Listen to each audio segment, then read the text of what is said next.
Mr. Ahmad Hewad, Rahyab, CEO of the Afghanistan Youth Thinker Youth Civil Organization.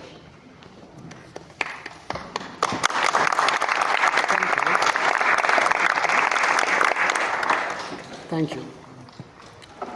Honorable chairs, distinguished guests, dear colleagues and friends. I stand before you today as the representative of countless Afghans whose voices have been silenced, whose rights have been stripped, and whose dignity has been trampled since the takeover of Afghanistan by the Taliban in August 2021. I come from a country that once, despite its suffering, carried hope.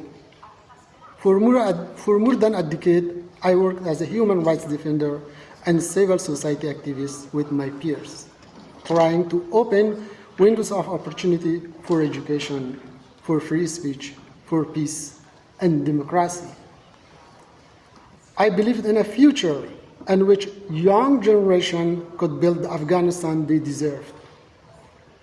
But the future is now being destroyed, step by step, and with each act of repression. It becomes more difficult to imagine its return. Since 2021, Afghanistan has suffered an almost complete rollback of humanitarian fundamental human rights.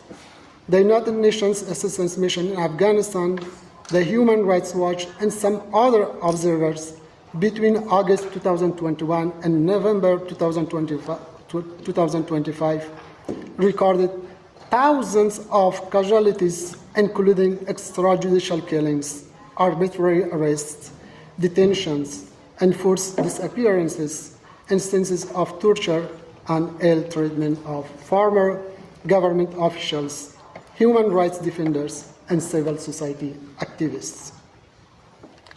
Since then, repression has continued and worsened. As recently as 2025, the Human Rights Watch documented escalating restrictions on women and girls, the barring of female education beyond primary levels, bans on female employment, severe curbs on freedom of movement and expression, and widespread targeting of journalists, human rights defenders, and civil society activists. These abuses are not isolated incidents. They reflect the imposition of a regime of fear, silencing, and structural discrimination. The banning of women and girls from education, the closure of employment opportunities for women amounts to what the Human Rights Watch calls gender persecution, and what many survivors call gender apartheid. The story of Afghanistan is not only one of despair, but is also a story of resistance and resilience and hope. I still carry the dream of an Afghanistan where children can dream again, where girls can attend school, where women walk safely in the streets, where people of all ethnicities, religions, and beliefs can live free from fear. What I ask from you today, the international community gathered here, do not forget Afghanistan.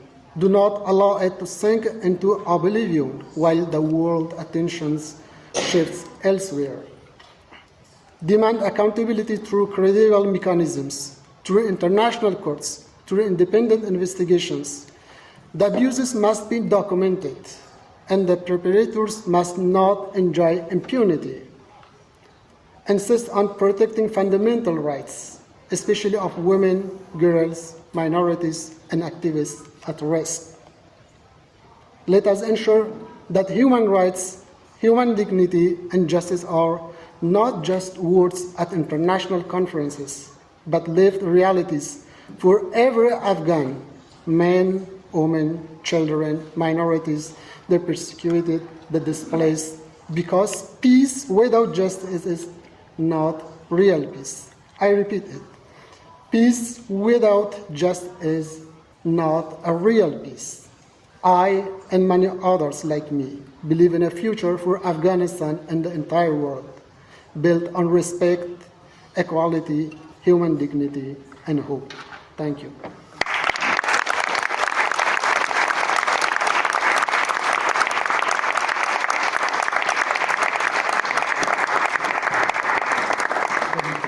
Thank you, Mr. Rahyab. Thank you.